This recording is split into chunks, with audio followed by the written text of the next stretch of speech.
Hello, everyone. Good morning, good afternoon, good evening, wherever you are in the world. Welcome to this new format of our Innovation Network webinar series brought to you by Mighty Sloan Executive Education. We've launched this higher frequency, shorter format webinar series to really during this crisis that we're all facing, both the health crisis and an emerging business crisis, to help bring at a higher rate ideas and insights from our faculty at MIT Sloan, particularly ones who teach in our executive education programs, in a way that's useful and accessible to all of you. So today I'm delighted to be joined by Steve Spear. Steve has a background in systems engineering, essentially, and he's devoted his career to helping us understand and more importantly, helping organizations take that understanding and apply it to improving performance, in particular, performance that enables companies to identify and react to opportunities to innovate in a way that is faster, more effective than their competitors. And in this moment that we find ourselves, as we're all contemplating how we're going to pull ourselves out of this economic deep freeze that we've deliberately put ourselves into. The ideas that Steve talks about are, we think, incredibly useful and valuable, and we're delighted that he's been able to join us for this webinar. So today, if Steve, you would move to the next slide, please. Steve is going to be drawing on work from his book, The High Velocity Edge, and teaching that he does in executive education. You can see some of the programs here. But he has adapted it for this presentation today. So thank you for doing that, Steve. And as we move on to the next slide, I think we've just got a little bit of background here. You can see what we're going to cover. I won't read these out. Hopefully you can all see them. And hand over the reins to Steve because time is short and we need all the help we can get. So Steve, take it away, please. Peter, thank you. Good morning, everybody. Thanks for making time and crazy days that they are. So if you do have questions, fire them off during the Q&A tab and we'll answer them if we can, but certainly we'll do a blog post and we've got some other materials to share after the fact. So let me we're right in the midst of this COVID shutdown, and I don't think any of us could have predicted what we would be doing on the 5th of May if we had to make that prediction even on the 5th of February, 2 months ago. No way. Now, in terms of wishing what June, July, August 5th might look like, we might be wishing that, we're in a pre-COVID state, things shut down, we flip things back on because our officials say it's okay, and we hope things restore to this. But in fact, I think what's a more reasonable expectation is that coming out of the shutdown, we're going to come back to just an incredible amount of disarray. And by the way, that's not my room. I just want to be clear, it took us off the web. But this is what we're going to come back to. And the question is then, why such a crazy reality and not the orderly system we hope for? And it goes something like this, which is, February 5th as opposed to March 5th or April 5th or May 5th. We were operating in situations that we thought we understood. The markets we thought we knew, the customers who we were providing product and service to, we thought we understood them. We thought we understood how to bring our various resources to bear to meet those needs. And then things shut down. And, again, back to this point that when they turn back on, we're going to be facing, if not literally different people with very different needs, different resources, different demands, and the resources we can put to use will also have changed. Certain organizations will come online sooner, some come on later, some will come on healthy, some will come on ill, some will come on having lost capability, some will come on having generated capability. The environment we're entering in is going to be quite a different one. So just sort of to get a pulse check on folks, kind of these three dimensions of where change might be occurring. What's your expectation in terms of needing to discover new customers? What is your expectation in terms of you will or won't have to create in some meaningful way new products and services in your portfolio? And whether it's new customers or new offerings, To what extent will you have to reinvent key processes? And I'll just throw this out as a teaser. I do a good amount of work with defense contractors, and you know, they've got people who have been distance working, and they're going to say, "Oh, well, we can reopen the plant, and you know, people can come back." But they're going to be defense contractors in particular. They have a good number of workers in their 20s and 30s, a good number of workers in their 50s and 60s, and because of the peace dividend, there's a whole bunch of people in their 40s who just never got hired. Well, you start thinking about when those plants open up. All right, the 20 and 30 somethings, they're going to come back because they feel invulnerable, right? But those folks in the 50s and 60s, they're going to say, well, you know, maybe I can stay still working at a distance. If I come back, what are the social distancing inside the plant and all? So anyway, even at that level where you're still making the same thing for the same person, your processes may have to be reinvented too. So anyway, that's the poll, and we'll just take a pulse check on the crowd. The thing I want to offer as sort of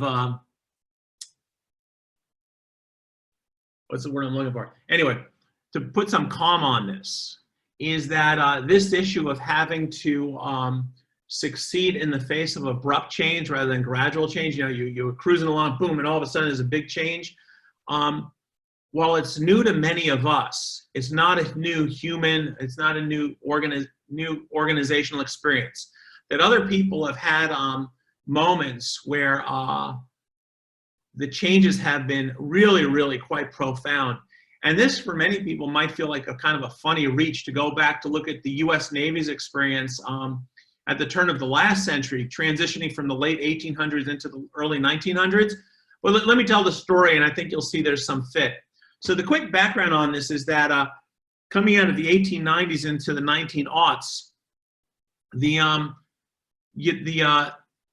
Navy was facing the confluence of two really profound changes. One strategic, that kind of gets into the new customers, new products and services, and one was the new, really profound technological change.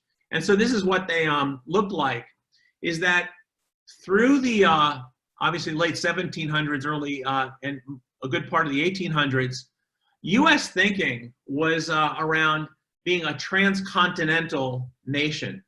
And it got caught up in phrases like manifest destiny, the Gateway Arch in St. Louis, transcontinental railroad, the gold rush of 1849. But by the late 1900s, the US conceptualization of self was no longer in terms of ambitions to become transcontinental. You know, as you see the little datum here, by 1900 of our 50 states today, 45 were already states. Hawaii, Alaska, Oklahoma, a couple others, but 45 of the states were already part of the nation. And so the nation started thinking about itself less as inward-looking transcontinental, but outward-looking, thinking about itself as transoceanic. And in terms of thinking about itself transoceanic, things, in a pun intended, things didn't imagine forward quite as specific as one might have hoped, because around the same time the United States started thinking of itself more internationally transoceanic, so did the Japanese.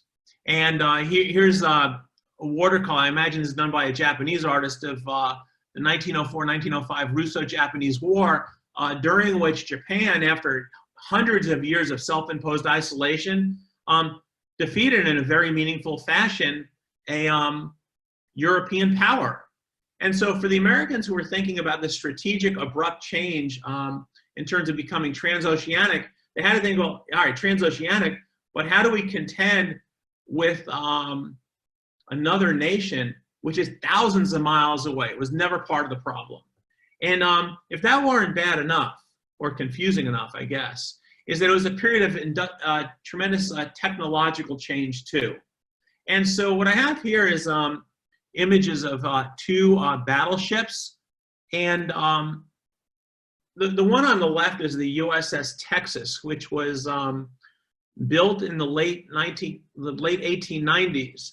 And if you take a close look, you know, you see the steel plate and the internal combustion engine and all of that, but you can imagine a captain of a ship, the USS Constitution from the 1800s, the captain of that ship could look at this ship and figure out that he probably had a good handle on how to fight her. The guns were arrayed on in the same way that they might have been in the 1800s, et cetera, et cetera. Yet only a few years later was the introduction of gun turrets. And the thing about gun turrets was that it was a profound change in what a warship could do, because rather than having to come alongside and fire at each other, the gun turret allowed you to take multiple targets at much greater ranges, downrange, and on and on. So here you have the United States Navy thinking through its situation around 1900, faced with really profound strategic change and really profound technological change. And the question, what do you do? Now, let's just step back from the Navy's problem for a second and think about what we do when we're faced with a problem or a question. So sometimes, we assume that we already know a lot about a situation. And if we already know a lot about a situation, we have lots of past experience, which might be good analogy for future experience, then the problem is just something we can figure out by extrapolation. Now, sometimes we're in situations where we actually know very little, where we can't draw upon past experience to get into future experience. And in those cases, as best as we try to create an informed or an educated guess, we can't guess very well because we don't have precedent, which is a good precursor for the present and the future. Now again, what does that mean in terms of choices and leadership choices? If we think we already know a lot about the situation based on experience, then we can be contemplative and deliberative and analytical and try to think our way to the right answer. On the other hand, if we look back and say, we're really handicapped here. We've had a wealth of past experience, but we've had this abrupt change, and we're not in a position right now to think our way to the good answer because we simply don't know enough. Well, that invites a very different approach, which is we have to move from a deliberate, analytical, extrapolating mindset to an experimental one to explore this space where we've had little experience and where we have little understanding. We have to go beyond the frontier in an exploratory fashion. So anyway, just kicking a question back to you all. Again, just another pulse check. In terms of the situation you anticipate facing, how different do you expect it to be? So, one is very little change and a lot of confidence in the models I have about my business models, my strategic situation, and then also operational in terms of delivering on my promises into the marketplace. I'm sorry, I got the numbering wrong. I have a lot of confidence of 5 that I know what's going to happen, and I have a lot of confidence of 5 in terms of what I need to do. And a 1 is I have very little confidence in terms of knowing what I need to do. That's a strategic question. And I have a 1, I have very little confidence in knowing how to do it. So anyway, kicking that back to you again as a pulse check on this one. Now, let's think through the Navy situation in 1900 and the predicament facing the leadership of the Navy in that time. So just for the sake of pretty graphics, here's a picture of the Secretaries of Navy immediately before and immediately after 1900, and George Dewey, Admiral of the Navy, famous for the Battle of Manila Bay. So these are some of representative of the decision makers in that period. And if we click forward a little bit further, this is the tight compression. I was talking about the technological change. So commissioned 1892 USS Texas, iron-plated internal combustion, but looks in terms of basic format like a frigate from the early 1800s. And only a few years later is the first turret-based battleship, USS Indiana, with that ability, as I was making reference, to have much, much more latitude in terms of what you could actually do with your weapons. Another thing I'll just offer on this picture also is not that only did the technology give a lot of latitude to the ship skipper that previously hadn't existed, the equipment itself was wickedly complex. And this is a cross-section of a gun turret, just to give you a sense of the complexity of aiming, firing, communicating, reloading, disposing of spent shells, et cetera, et cetera. Now, given the changing strategic environment and given the changing technological environment, the Navy's leadership around 1900 had two alternatives to choose from which to choose. So one, they could have taken a directive approach. We think you do. And what we could have imagined, sort of visualizing that out, is that the Navy's leadership would have said, look, new thing, Japan, new strategy consideration, turret-based battleships, new technological consideration. We've done the big thinking. Here are the instructions, which we're going to pass out to the ships out to the gun turrets. And here's what we expect in return when we send you instructions. We want compliance. And aye, aye, sir, and away we go. That was an alternative. The other alternative, and the one that the Navy leadership took at the time, was to say, here we are with problems. And actually, we don't have answers to those problems. So what we're going to do is take those problems and push them out to the field. And when we push those problems out to the field, what we're doing is we're not only giving responsibility, but authority to experiment.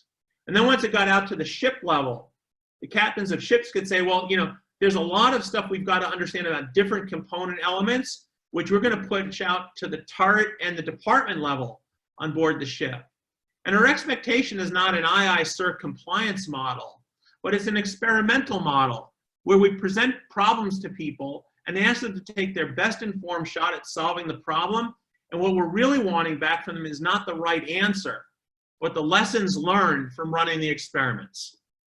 Now, this approach to distributing experimental, exploratory responsibility out to the fleet and even on ships continue not only at the level of the gun and the turret, but the thing about these modern dreadnoughts is that the amount of information that had to be collected in order to make a decision, which is exponential compared to older ships.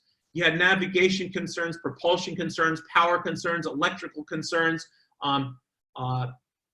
firing concerns, reloading concerns, da, da, da. And what they discovered early on was that the amount of information flowing to the decision point, the ship captain, was basically paralyzing. And so the Navy said, you know, we need a way to gather, synthesize, translate the information coming in before it goes to the skipper, so that the skipper's in a position to actually make a decision without being overwhelmed. And when they came up with this thing called a Combat Information Center, now, not without getting into all the detail about this, there's a key point here, is that every ship, modern ship at the time, or modern for the time, had its own Combat Information Center. They weren't all the same. That actually, during the building of a new battleship or a new destroyer, the presumptive captain of that ship had an opportunity to work with the designers and the builders to configure it in a way he thought would work best for him and his crew. And so what you had in the Navy, they started thinking about this, the size of this organization, the expense of the technology, the severity of the strategic challenge. One might say, oh, no, we don't want all this variation. It's too hard to deal with. We want standardization. And the standardization model would be to have someone decide the format for the Combat Information Center, the procedures used in the Combat Information Center, and then pushing out and saying, all right, skipper, it's not up to you to decide what this looks like and how to use it, because we already know. But around that period, the 1910 period, Navy's leadership said, great idea, but actually, we don't know what to do with this thing. So we're going to push it out to you to experiment and trial and test. And what we'd like back from you is the lessons you're learning as you're going through this experiment, so we can synthesize a much, much better shared known approach than any of us individually could arrive at. So anyway, that was one example. And this continues on through the Navy's experience from pre-1900 through the 1910s into the interwar period. So having recognized the changing strategic environment and the possibility of having to confront Japan someday, and having to do it with technology which in 1900 was poorly designed, poorly understood.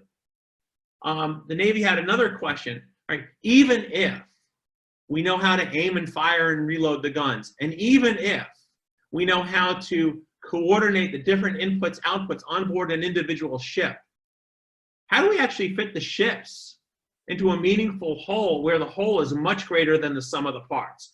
How do we integrate and coordinate battleships and cruisers and destroyers and frigates and supply and on and on? And so, again, the Navy had this alternative and a choice amongst alternatives. One is, we're going to do the thinking at the Navy Yard. We're going to do the thinking at the Navy War College. You all fleet commanders, task force commanders, you sit back and wait until we push out to you the doctrine of how the Navy is going to fight. And instead, the Navy took a very different approach during that period.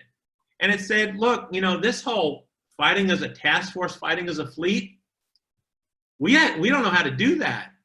And in order to get an answer, we can't analyze, we can't data process, we can't think, because we have nothing in the past which is useful enough to draw on to give us a good guidance as to what to do in the future. So in the periods, the 1920s, 1930s, the Navy stayed at this distributed discovery, distributed experimentation approach to leadership. And every year, and I'll say it ran exercises. But I think it's important to think about how these exercises were phrased. They actually weren't called exercises. You sometimes see that now where, let's say the United States will do an exercise with South Korean military to show a little machismo in the face of Chinese and North Korean concerns. We'll do exercises in the Mediterranean, et cetera, et cetera. And the word exercise conveys the idea of rehearsal or practice. You know, get in your sets and reps and you'll learn the skill that we're trying to convey to you. In that period, in the 1920s, 1930s, the Navy was very deliberate to call these exercises problems. And what it was is they assembled ships and senior commanders, junior commanders, and said, look, we have a problem. We don't know how to defend the Panama Canal. Panama Canal is very important for commercial shipping. It's certainly going to be very, very important if we ever have to move fleets east coast to west coast. We don't know how to defend it from attack. What we want you to do is go out and solve that problem. Try and defend the Panama Canal. And if it works, fantastic. Tell us what you did. But if it doesn't work, that's all right, because we want to know what doesn't work so we can come back and figure out alternatives to defending the Panama Canal that didn't, that didn't work the first time. So you actually see this Panama Canal issue presses heavy on the Navy. So there's the fleet problem number 1, Panama Canal. Fleet problem number 9, Panama Canal. And the Panama Canal then becomes the site of several of these other fleet problems.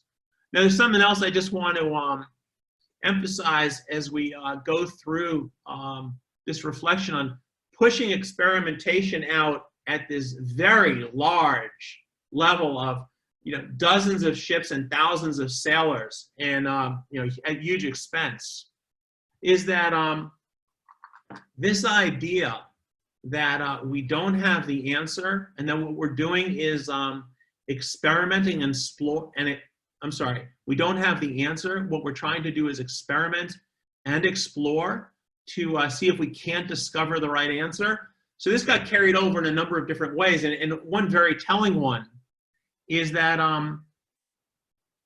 during these problems, one can imagine that the admirals who had designed the problem, at the end of the day, at the end of the week, at the end of the problem, might have gotten together and done a self-reflection in terms of what people in the fleet had done right and wrong. So imagine, sitting back and saying, well, the problem would have been fine, but, Admiral Bozo over there really misdirected his task force. So, sitting over here and saying, well, the problem would have gone fine, but, Skipper O'Callahan there, he really screwed up what he was doing.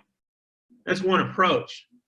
But during that period of running these fleet problems, the people who were the designers of the problems, when they did their debriefing, they didn't do it away from, removed from, and about the sailors and officers who had conducted the problem, they actually did it in front of them, up on the deck of the ships, reviewing, doing a hot wash is the term, a quick debrief of what had happened with people who had actually done the problem, reflecting back to the people who had designed it. Admiral, you asked us to do such and such. That was a flippin' stupid idea. Admiral, you wanted us to try this thing. You really got to give that some thought, because that's never going to work. And so rather than using the problem as a way to push out a solution and then audit on compliance and performance, the problem is a way to push out discovery and solicit and elicit feedback from the people who are actually in the problem. So taking this forward, a couple more clicks here. So Steve, just sorry to interrupt, but I had a question that came in that just seemed too good an opportunity to pass, and that was you really sort of developed this situation of this disruptive experimentation of the 19th and 20th century Navy, and the role of experimentation and pushing out the problem solving to the people at the front line. And the question is, how dissimilar is that, or similar to the challenge that we're currently facing with COVID-19? Yeah, so perfect setup for the next slide or two. So thank you. In terms of dealing with this challenge, is that this approach of pushing experimentation out, pulling lessons learned back, taking the lessons and pushing those back out for future use, turned out to be, and this is would have to be a whole nother webinar, but it served the Navy extraordinarily well, because not only had they, through this experimental approach, developed answers, they had developed a culture of very, very rapid experimentation and very, very rapid capture and application of lessons learned. And so, December 1941, you could think about all the plans the U.S. Navy had concocted for how to fight in the Pacific. Well, whatever those plans were, they depended on battleships. As of December 8th, 1941, there were no more battleships to throw into the battle. But the Navy, already having worked through so many different scenarios and built as part of habit, muscle memory, core capability, what have you, this idea of, given what you have, given the situation you're in, don't try to reason your way to the right answer. You might not be able to, but instead try to experiment. There's this whole other literature on the Battle of Midway. The U.S. should have lost that. They showed up outgunned, outarmed, inexperienced, without their battleships, and they delivered a devastating blow to the Japanese Navy. Devastating blow. So anyway, let me get to the question you asked, which is a fantastic one. Is that this idea of experimentation, I think most of us are comfortable and familiar, particularly in an MIT crowd, with experimentation that occurs on the benchtop, literal or figurative. And there's the object we're trying to learn about, the object we're trying to manipulate, and we're going to run experiments on that object. And then within those very frequent cycle times of experimentation on the benchtop, sometimes there's experimentation on the tooling and the instrumentation. What we're saying here is that coming out of COVID, that we have to think about experimenting at the enterprise level also. That how the pieces come together, not just the gears and transistors, but how people's roles will have to change, how the flow of work will have to change, how the performance of work will have to change. That is also how we do that is now become an unknown, or not perfectly known. And in order to get to an answer, we have to run experiments not only at the benchtop and the instrument level, but for the enterprise as itself. And just sort of a little bit of previewing on what we can talk about next is that the very strong encouragement for the folks who are thinking through or thinking that they're entering an environment which they don't know, they don't have experience, and it's having a hard time anticipating. The encouragement is, don't take it as a given that the way you were doing work is the right way going forward. That in fact, there's a good chance it's not. And that what you should do is experiment. Now, I'm not saying, oh, today we're in the business of making shoes, tomorrow t-shirts, and the day after we're going to run a cafe. What I'm saying is commit time every day. not as an ancillary activity, not as a collateral activity, not as if when you get the time. Commit time every day to run the stress test, run the war game, run the simulation of, this is how I think my business is going to operate given what's happening in the environment. And run the thought experiment. And every day, gather up with your colleagues and said, you know, what we started to do this morning, based on assumptions and presumptions, et cetera, how did it actually work? And what did we learn from that experience?